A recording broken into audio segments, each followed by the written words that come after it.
started. So I just have a couple of slides just to give an overview of what Canvas is, and the first thing I want to make sure of is that you all know that Sakai is not going away. So there's no rush in going to Canvas. In your case, we want to make sure that we're making that pilot to look at the outcomes and a couple of different things. So we do want you guys to be somewhat standardized on Canvas, but it doesn't mean that if you're teaching other courses or whatever, or if your colleagues are worried or in other departments, Sakai is not going away. We're going to be supporting both learning management systems. So don't panic yet. It's not going away. So why Canvas? So Canvas it's another learning management system. It's the same category as Sakai. A lot of features were requested in Sakai for a number of years, and the product was not being developed fast enough for what people were asking for. So mobile support works in all browsers, support for multimedia, and for you guys, that's definitely going to be something that you'll be interested in. The grading strategy in Canvas, the process is a little bit, I would say, less clunky or maybe more modern. Social media and Web 2.0 integration and some of the documentation and community support that comes with Canvas are some of the things that people have been requesting for a while.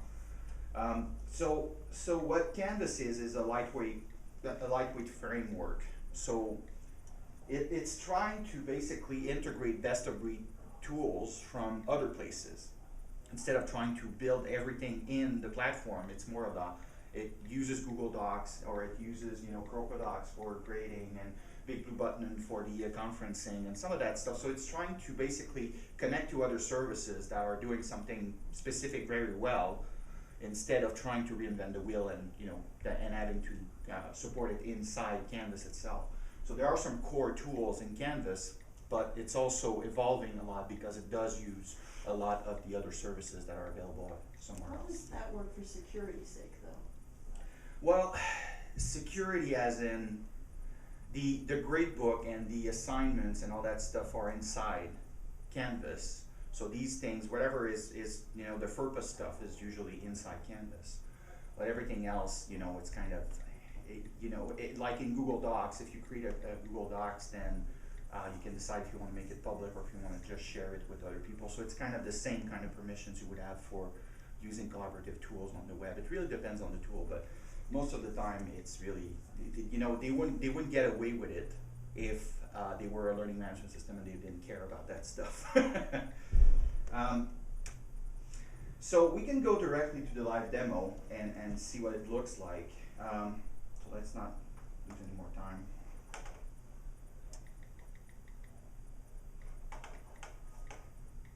So first of all, it's integrated with the CAS interface. So it's integrated with, so it's the same login and password that you use for everything else on campus.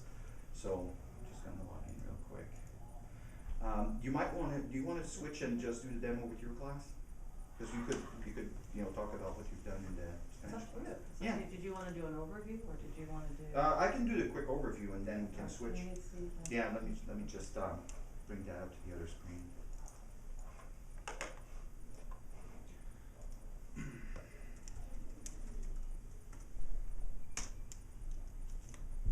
So for the fall semester, we were still in pilot mode. We had 30-something faculty members and about 38, 39 courses using Canvas. We had a survey going, and we had a roundtable a couple of weeks ago. So we gathered a lot of information regarding the use of Sakai. Most of the instructors that used Sakai so far were really pleased about it. There were a couple of little things. Canvas, I'm sorry. And that's going to be forever. If you hear Sakai, it's probably means Canvas. So the quick overview, when you log in, basically what Canvas does is that it gives you some kind of a stream of everything that's happening in all the courses you have. So as a student, you would see notifications that come from different classes. You would see some kind of a to-do list on the right-hand side that say, well, these are the assignments that are going to be due in all your classes, and same things with the assignments and the grades and the calendar. All of those things are basically just for all the classes you're taking. This is what's happening. This is where it's going. And then basically, it's pretty simple. It's just you have a course, so course sites are going to be those spaces where you actually manage a course. other than that, again, I know that Jorge didn't want to look at the settings right away, but that's usually the one thing that I do. So as a user of Canvas, one of the first things that you can do is set your notification settings, because Canvas is really good at sending notifications and kind of being fine-grained in terms of sending email notifications or whatever. So you see that you can actually integrate with other services. So I added a second email address, and I have my Facebook connector, my Twitter connector. So basically what I can do with, now that I've connected all these services and my text messaging for my cell phone, is that you can actually go to the notifications as a user. So the students are going to be able to do that as well, and decide which email address is going to get a notification. If you want to use Twitter or Facebook, it's going to send you a message or a direct message in Twitter or whatever. So that if as a student you know that you're a Facebook junkie, and every time that you get a notification for your course and you want to be notified there, then you can use Facebook as a way to get notified when something happens in your courses. So so some people want to take advantage of that. But the other thing is, we also want to make sure that students are not going there and turning off all the notifications, because in that case it would be just very unuseful. And we've seen that from, we've heard some faculty members saying that, well, that's what our students did. They were just, they just didn't want to be bothered with notifications, and all of a sudden they were missing all the deadlines. So it's something that's going to have to be worked with your students. But in any case, just letting you know that this is a possibility. People can actually add services and get notifications the way that they feel it's going to be more efficient for them. So if they miss something, it's their fault. In terms of a course, let's just go to the course that we've set up for you guys for this demo. And Krista, have you tried to go in and locate your course yet? Mhm. Yeah, you were able to get in, no problem. I'm going to go to the sandbox. The sandbox is just a copy of yours, Okay. so that I could go in and simulate some students, so I can actually show you the view from the student's point, and then show you as an instructor what you would need to do. So he's just kind of going there for the overview, and then I'll go in and kind of do a live thing. Yeah.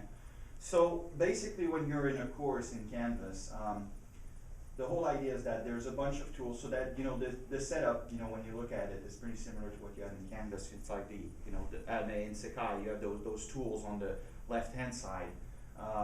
You don't have as much, I would say, freedom in managing those tools. You can't really change the name or whatever, but it's pretty easy to use. It's pretty efficient the way that they've done it. And Matthew, before you go forward, Yeah.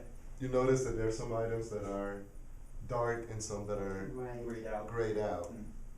Would you like to explain to them Yeah. why that is and what that means? Yeah, so basically the ones that are grayed out are the ones that are not visible to students. And so you might see a lot of them and you're like, well, that's a lot of tools, but at the same time, if there are some tools that you don't want to use, you can turn them off for students. If there's no content in them, by default, they're going to be grayed out. And the other thing is, you can also hide them from students, but still use them, because everything in Canvas has a URL, and you can just, when you're in rich text mode, and I can show you that later, you can actually deep link. You're writing something, you can deep link to a quiz, or you can deep link to a resource or whatever. So you don't have to actually have the Pages tool turned on or the Quizzes tool turned on. You can still point to those resources from other places.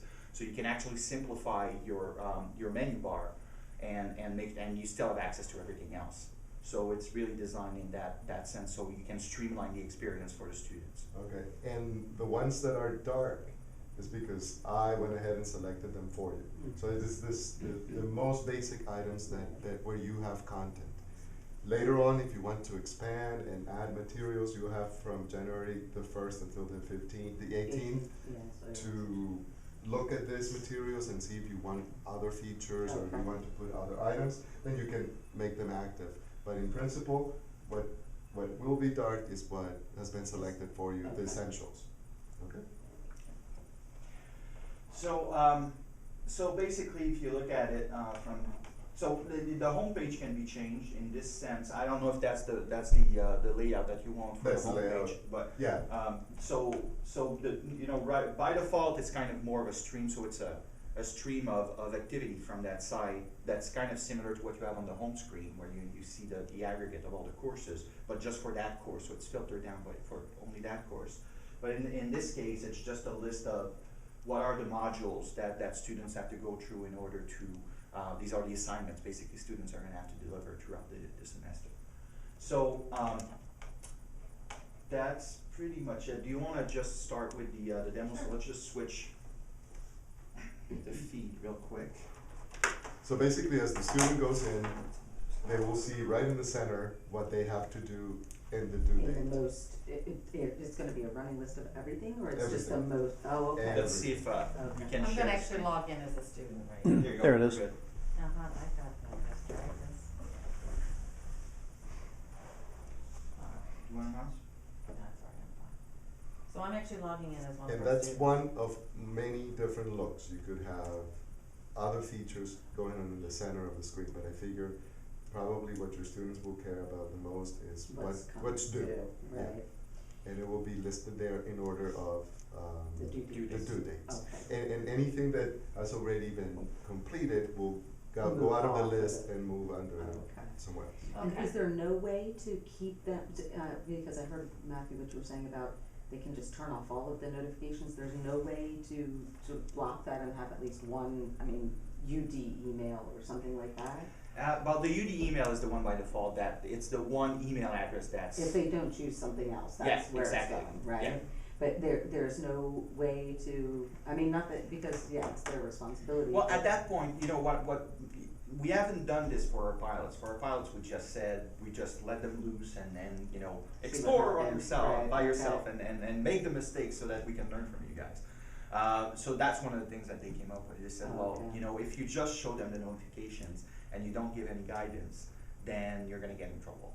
Because some of the students are just gonna say, I don't wanna get any more email, I don't like email, whatever, and then these guys are gonna fall behind. So I think it's just a matter if you have at the beginning of the semester, maybe in your syllabus or something, there's a little section that says, these are the recommended settings we Okay, would okay. say for this course. You should definitely, for instance, maybe when there's an announcement, they should get it ASAP. And that should be set so that they know that if you send an announcement, then it's something important and they should know it right away. Okay. So that might be, let's say, you have a flat tire and you're gonna be late to class. So maybe you use your smartphone and just send an announcement real quick, and then students would know that you're on your way, but you're gonna be late or whatever. That kind of stuff, I think that you just have to set it, from the get-go, you just say at least these settings should be that way, because that's the way I'm gonna But communicate. keep in mind, we're gonna try to prepare something in Yeah. general for all our Canvas users. It's not like you Okay. have to go in there and make these. We're gonna try to come up with what would be maybe good recommendations on how to use it. For everyone. For everybody. So Okay. it'd be more like, we will give you this module, we recommend that you include it as part of your syllabus or in your Okay. course, if, Understood. students need that assistance. But don't sweat it too much, because again, Yeah. for our purposes, Canvas will be primarily the place Yeah. where the students will take these That's it, tests. right. But since So- we are using it, then my Yeah. intention was to go ahead and not And use go it. full-fledged with it? Yeah, right? Play with it? Yeah. Okay. It seems like, unless that's ill-advised. No. No, it's just that the more you depend on it, the more this kind of things can come up. And, Right. But as I we're was saying, still- the first experience Should could be be just this, simple. and then keep everything else on Sakai? Is that I what would you're not saying? do that. No, you can use this and But you, just the simplest? yeah, go with version. simple first. Okay. Try it without all the bells and whistles the first time. Right, Yes. okay. So let's see what it looks like from a student's point of view. So I just logged in as a train account. It's lukewarm, that's our little student here. And basically, this is just a copy of what we've set up so far in the template. So as you can see, the first thing when actually you add a student to a course is that they actually get an invitation. They're gonna get an email and they're gonna get an invitation. If you've been put in any Canvas course, you'll see it. So just so that you know, in this case, especially if they don't see their course in here, let me go back here. I'm gonna go to this quick course list, and I think Luke probably has several that he hasn't accepted yet, but here's the sandbox. I just did this morning, so he's gonna accept this invitation. But that's what they see. So, and if they get an email, they can click on that link and it'll take them and they can accept the invitation.